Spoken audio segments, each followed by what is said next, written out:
Hey guys, and welcome to part 7 of the Resident Evil 5 playthrough. We are continuing on with chapter 3 as we're going to continue on finding out 2 more pieces of the main crest so we can continue on to the next big area.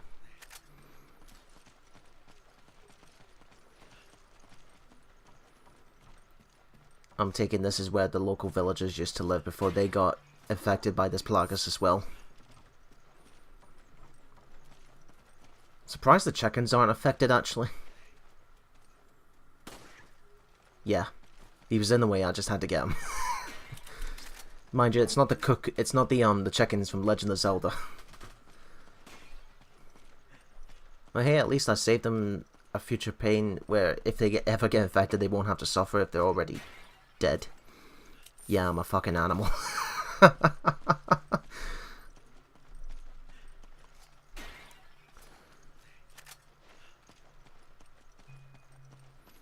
Yes, Stevie, I can see that. You need some assistance. I'll be right there. God, this green prick. There's our little chest with the crest. Let's go. Of course, it's a fucking trap. That little chicken's running around in the freely there.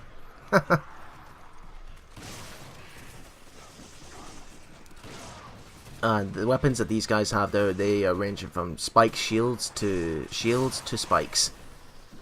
Just medieval weapons. But they can throw the spikes from a long distance, and they hurt. Ow. What's freaky about the design of these is that their hearts are on the outside of their skin, actually. Like, you can see their heart. And here's our introduction to the new type of plaga, Duvalia. Don't let these guys get really close to you. If they bite you, they put you in dying status. They bite you again, you're dead. And the death animation is like they take your entire top half of your body away. General strategy for those guys is if you have a flash grenade, again, it insta-kills it no matter what. But if for some reason, if you do not have a flash grenade, what to shoot is the ribcage that will be hanging on the bottom half of their body. You can shoot that ribcage till they go down on their knees and then shoot their jaws while they're stunned.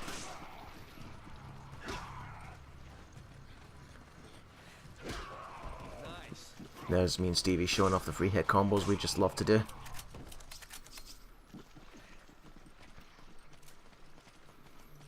Right, off we go to the next part.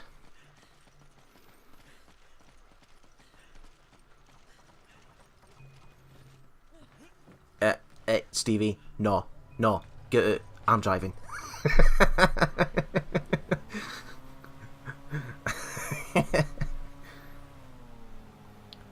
The way this boat controls is that it's the left stick to move, then if you hold down the X button you can speed it up. Square button to get out off the boat when you're next to a platform. Now this small island right here, this is what I like to call the land of chickens, because all it's here is just chickens. There is an achievement, there is 4 types, they can actually lay eggs, and the eggs count as health, as healing. There's 4 types of eggs in the game. There is the white egg, there's the brown, then there's the gold, which is extremely rare, and then there's a poisoned egg. And again, the poisoned egg takes away like a huge chunk of your health, so you really don't want to eat that. But here's the thing, as well as the eggs, they count as health, but they also count as projectiles. So if you have a rotten egg, you can throw it at an enemy and it does like 90% damage on them. Sometimes it's an insta-kill, it's kind of funny actually. How a big thug, affected villager can easily be defeated by a rotten egg. And there's a BSA emblem here, but this requires a sniper to get it. So Steven's gonna take the sniper shot for now. Thank you.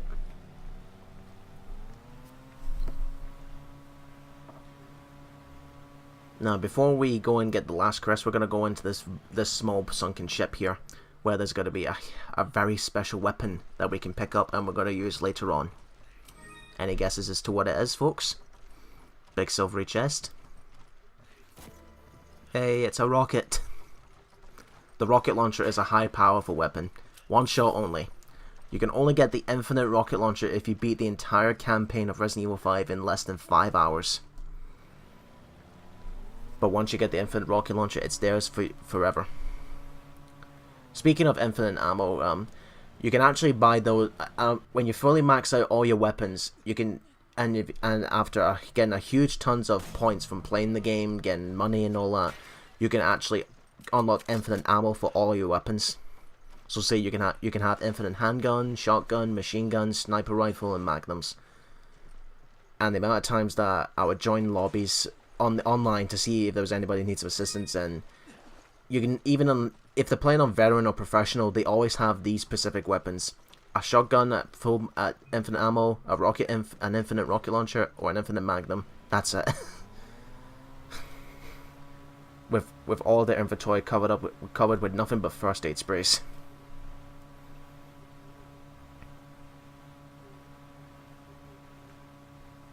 I'll go sailing. Right, on to the last area to find our last crest before we move on. I can imagine Steven feeling a little bit tense here because I'm speeding this boat up. He's saying, don't crash, don't crash.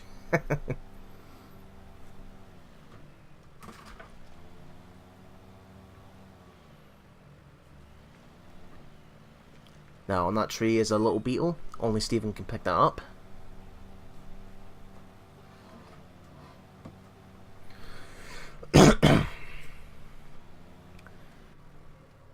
Right, here's our last area. Our small island.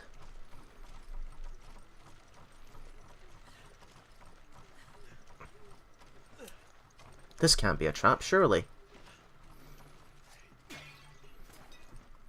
Again, they do have occasional moments here and there where some of the vases have snakes in them that jump out and give you a sneaky little bite.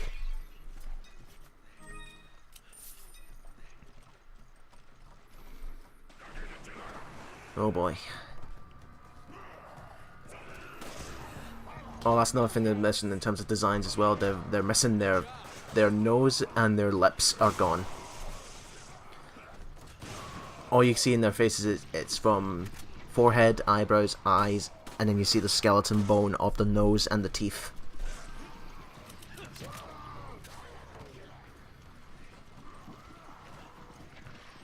Doesn't explain why.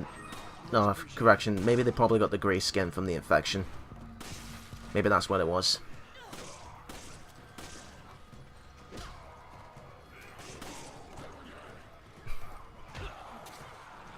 They only stay down on the ground when they get a decent amount of damage put into them.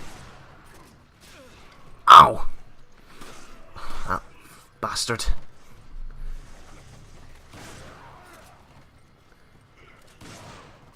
And again, if you're noticing why the weapons are a little bit different in terms of numbers, is again, like I mentioned before, in between chapters which I cut off for this playthrough, me and Steven will be upgrading our weapons. Like, you know, firepower, ammo capacity, critical hits, etc. Oh, thank you.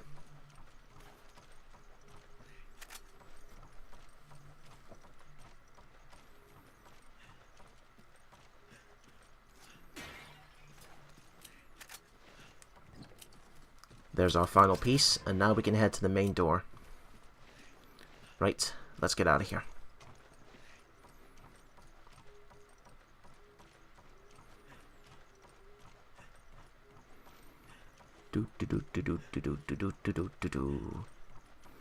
Yeah, hands off, Stevie. I'm driving.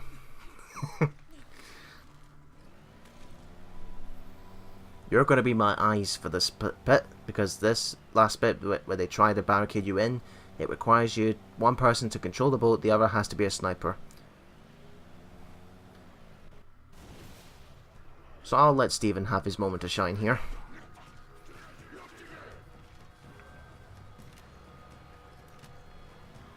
Now, I don't know if these count, what type of damage these bow and arrows count, but from what I've seen online of other people playing, they do very minuscule damage, but it's very rare because again you're moving the boat from place to place so that your partner can get a good aim of sniping. Especially at the tower here where the last guy is. The gate will only close when all 5 of these guys are dead.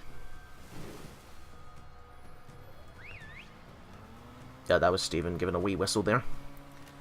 Now, there's gonna be guys on the water. But what I'm gonna do, run them over. Beep beep.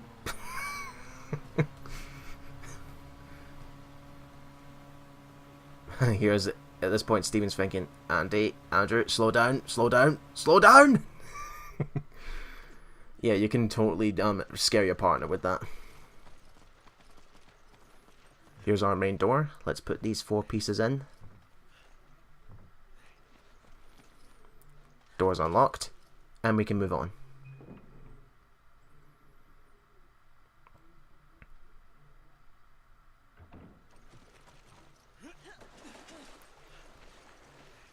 Now we're going to head into the main village area of the Swamplands.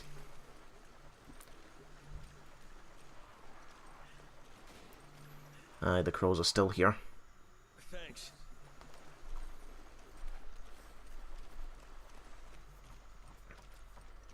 Now this is where they start to initiate more traps, like spike traps, and that, I think that's all it is at this point, just spike traps here and there. But before, again, when you get into an area, you want to explore every vase, every room, so you can get as much healing items as you can. Like there's a red and green herb here that if you need to pick it up.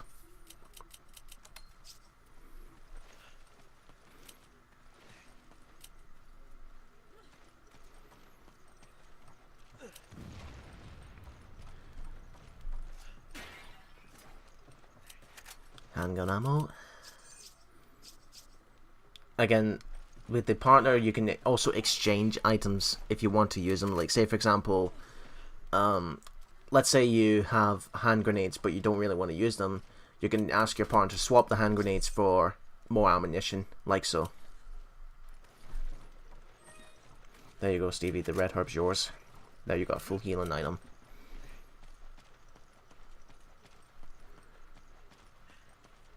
Here's a trap. Watch out for it. Yep, that's it. Those spikes cause you to go in dying status.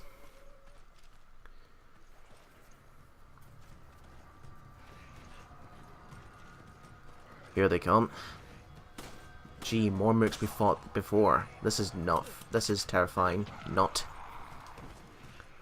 But what they do introduce is a new mini boss in this place. They're called they're just giants. These guys, these are about 9 feet tall, and they take a lot of bullets to get down. And they have a giant mallet, a mace, filled up with bones as a melee weapon. They always do like these crazy high-pitched screams. But here's the thing: they're easily stunnable. Like you can, with just one burst from a shotgun, you can instantly cheese them in the corner. As I'll prove in this footage, in this part right here, where these two will climb through, and then I'll get them stuck in the corner for a good few moments. There's a Cephalo.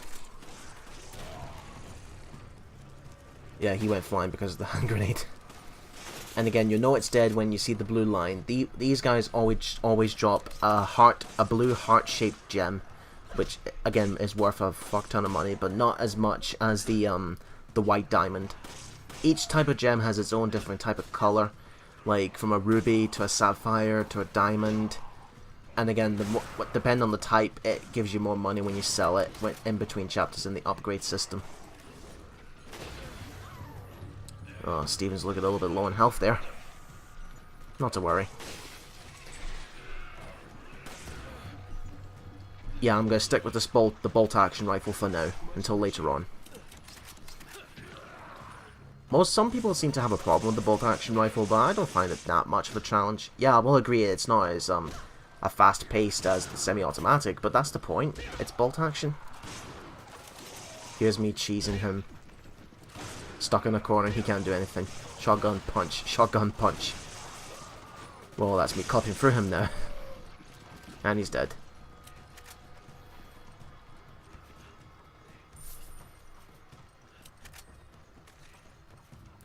Moving on. Now this next puzzle is going to require 2 people. Well, again, both of you anyway. Where one person has to activate a crank, and this activates a bridge.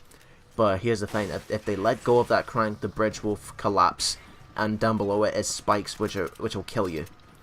You have to wait when your partner's on the bridge. You have to wait till he's opened the door, and on the other side of the bridge, until he's through there, and before you can drop the trap and let the bridge collapse.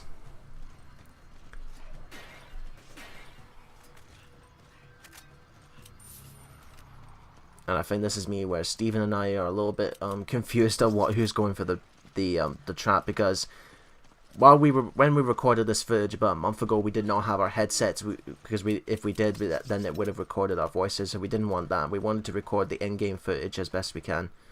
So here, yeah, right there, he and I do not know who's going to go for the trap, and then he says, fuck it, I'll go for it.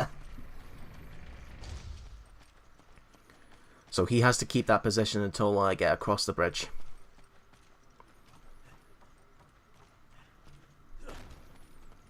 Now he can let go and I'm safe. Don't use your vase. Don't use your knife at these vases. There are snakes in these vases. Yeah, even the snakes will drop eggs from time to time. Guessing because they had the eggs for breakfast or something. Fried or nah. I like my eggs fried for a good big breakfast in the morning. Scrambled can go and kiss my arse. It's fried eggs all the way. Like I like it when they are cooked properly, you know, where the yolk is not runny. That's when I like it, especially when you have them in a roll. Well, it's murder when you have them in a roll and then the yolk goes all over the place. Yeah, talking about food in the Resident Evil games make you...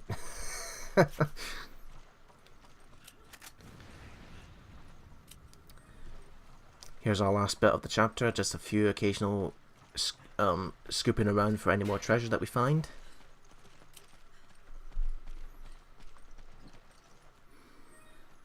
There we go, a rare treasure. Hop across here.